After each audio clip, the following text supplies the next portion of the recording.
Hey everybody, it's Jason Blaha here, and I had a subscriber ask me a question in the video I did earlier on the closed grip bench press and why I prefer it to the wide grip bench press. I think it's safer, I think it's better overall, and generally recommend it. Now, he brought up a point, and he basically asked me, hey, didn't in the past at some time you said that the closed grip bench press could cause inflammation of the wrist, and you advised not doing it? Great question, and that's a big misconception, so I need to clarify that. So you guys sit down, strap in, buckle up. I'm going to put on my +5 hat of weaponsmithing, work on some crafting, and see if I can answer this question. All right, there's some misconception there. No, I've actually recommended the closed grip bench press for a very long time. If you guys remember, I was even doing heavy singles a couple years ago, over 2 years ago, prepping for meets with the closed grip bench press. In fact, I still do technically almost a closed grip bench press in competition when I was powerlifting. There's some big confusion there because there was one specific video in which I berated another YouTuber for the way he did his closed grip bench press. And that was Jeff Seid, who is generally an all-around idiot when it comes to training. He does a ton of really stupid stuff that'll get you hurt. And it's something I point out to people, and you guys are like, but he looks good. Well, he looks good because of genetics and Trenbolone. It has nothing to do with knowing how to train, because if you watch what he does, you should basically know he really has no idea what he's doing in the gym. It's like actually scary. I'm surprised he hasn't really injured himself, because he does multiple exercises that could injure multiple joints and tendons in the body incorrectly. Now, what he's doing on the closed grip bench press is something some bodybuilders do. And, you know, guys, this is the kind of thing of why you see a lot of coaches who roll their eyes at bodybuilders and they make fun of them. Like actual strength and conditioning coaches who work with real athletes oftentimes make fun of bodybuilders. And the reason for it is because a lot of bodybuilders, or bros as they're often termed, guys who do the bro stuff, is that they really and truly have no concept of, what's the term I'm looking for? Biomechanics, and they have no concept sometimes of how to perform things safely, which is why you see so many of them who are so busted up and injured. And the list of that is a mile long when you look at various IFBB pros who have injury after injury after injury. And it's often because they don't know how to perform basic exercises correctly. They never learned. And they pass bad information on all the time. And that's really problematic. And they go on things like, well, if it hurts somewhere, it must be working something. That's not necessarily true. Sometimes it's hurting something because it's damaging a part of your body. And the closed grip bench press is just one of many. I could almost make a video covering a list of things that bodybuilders do that will injure you. But the closed grip bench press, the way Jeff Seid does it, is with the hands together all the way in so that you're doing this instead of doing this. You know, it should be, a standard closed grip bench press is usually done just wide enough for your hands to clear your rib cage so you can touch the actual bar to your chest, not your thumbs. And if you can't touch the bar to your chest, it's too narrow. You need to be able to clear your rib cage and get a full range of motion. I mean, if you think about it,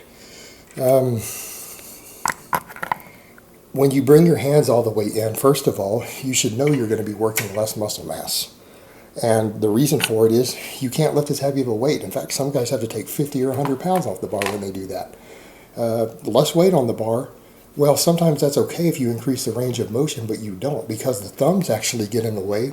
You're actually reducing the range of motion. So you're combining reduced range of motion with reduced weight on the bar. That's not really a good combination, yet it still really hurts. It burns. Oftentimes burns in your forearms. I'll get to that in a minute as to why that is. So guys do it this way, but they're working off the logic of, and here's where the logic goes, and this is bodybuilder logic.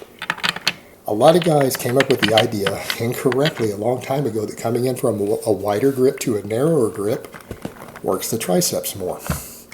Well, if they worked off that logic, it takes stress off the pecs and puts them more onto the triceps. So that's why you lift less weight. Well, the reality is that's not true. You lift less weight on the closed grip because you're moving the bar further. It has a longer range of motion, a longer stroke.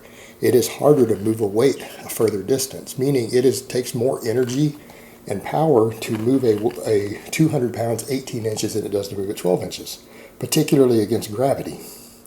Not rolling it along the floor, but pushing it against gravity. You don't get any relief anywhere. There's no inertia, really. So that's where they get the idea, though, which is, again, an incorrect idea. It's a false premise that they built off of. So they decided that they come in even narrower it will take the chest out even more and put it even more on the tricep, so it becomes a tricep exercise. Well, the problem with that is that their logic is going off the fact that since it gets even lighter when you do that, then it must be taking the chest out because only the triceps are working. But that's not the case. It actually works the triceps even less because, again, less weight, less range of motion. What it actually does is that it puts a huge strain on your forearms because they're having to work so hard because your wrists are bending through the exercise. You know, they're bending in like this, right? Well, that would be fine if you were trying to work your forearms, but the other problem is the way that they're not bending in the normal way that a wrist is designed to bend. They're going in a way that's counterindicated, meaning you're pushing them inward like this against weight. Well, that can actually cause inflammation, like serious inflammation of all the tendons of your wrists. And over time, that can actually damage the cartilage in your wrist. So you could actually injure yourself and build up scar tissue and inflammation all through that joint and connective tissue that could over time cause injury or such a buildup of scar tissue that it starts to almost give you like carpal tunnel syndrome. And all because they thought they were trying to work their triceps better, and it doesn't. It actually works them less. So when you look at it that way, it starts to make sense of why when bodybuilders sometimes use these logic, and they could start with these premises, well, if I do it this way, it takes the chest out and works the tricep more, obviously because the weight's lighter, so they just keep moving it in so far that they're going, see, it's still working because the weight's getting lighter, to the point to where they've created an exercise that's actually dangerous and can hurt you. And you see guys doing it in gyms all the time. In fact, you see a lot of bodybuilders do it as a superset. They'll do skull crushers with a really narrow grip, which, by the way, also can damage or inflame this tendon right here on your tricep, to do them really, really narrow. And then they'll superset it and do a burnout of these closed grip bench press done the exact same way right after, thinking they're getting this amazing tricep workout, when in reality, they're really not. All they're doing is beating up the tendons in their elbows and the tendons in their wrists, and actually getting less tricep stimulation than if they had just done the exercises correctly. So that's a common superset you see guys do, a lot of bodybuilders. So again, this is kind of the things that guys need to look at. You'll see bodybuilders and physique guys and everything who really don't know what they're talking about, but because they've got good genetics and they take plenty of drugs, they'll get on YouTube or someplace and they'll demonstrate something for you. And they're well-meaning. They're not educated enough to know that they're hurting themselves or they're going to hurt you. But if you're watching them and you're imitating them, you're going to hurt yourself. And don't assume just because someone's a bodybuilder or even a personal trainer that they really have any idea what they're talking about.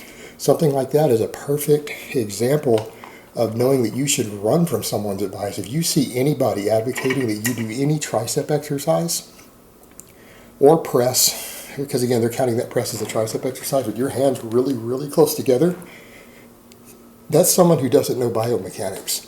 That's someone who probably shouldn't be giving weightlifting advice, because they're giving advice that can actually injure you over time. And something like that, that's the first sign that when you see anybody advocating or teaching you to do something like that, that maybe you should run away and not listen to them. If you have a personal trainer or a coach you've hired who wants you to do any tricep exercise with your hands really close together, an inch or two apart, you need to run. That person isn't qualified to be giving you advice. And this is not true of all bodybuilders, but it's like Bill Starr always said, who was, again, a famous football coach, strength and conditioning coach. And it applies in this case many times. And I know there are exceptions. There are bodybuilders who have amazing knowledge on biomechanics, or some who have PhDs in biomechanics. But what he said back then in the 80s is still true today. Because the word is not the exceptional bodybuilder, it's the average bodybuilder. And he said the average bodybuilder isn't qualified. He said the average professional bodybuilder isn't qualified to coach a high school football team in the weight room. And guys like Jeff Seid doing stuff like they do, perfect examples. Granted, he's not a bodybuilder, he's a pro men's physique guy.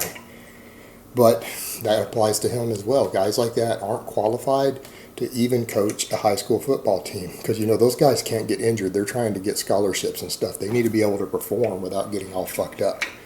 And guys like him will fuck them all up. And again, it's well-meaning. I'm sure they mean well, because since they train that way themselves, they clearly don't realize that it's stupid because they don't know any better. They've never learned anything about the human body. They just go in the gym and learn from other bros and just pass stuff on without any understanding of what they're doing. And it ultimately hurts people. But at the end of the day, you guys have the option to educate yourselves and then realize if people are giving you terrible advice or not. And again, Jeff Seid, perfect example of a guy. I mean, just when you watch his close grip bench presses, let alone his dumbbell presses or his deadlifts or anything else, is a perfect example of looking at that and going, yep, that guy really doesn't know what he's doing. I need to not listen to him. Not saying don't watch his channel if you enjoy it or you find it entertaining, but please don't take his workout advice. He will fuck you up. And then you're going to be injured, and then where are you going to be? Alright guys, but that's really all I have to say on that today. I hope it's been informative, and I will talk to you guys next time.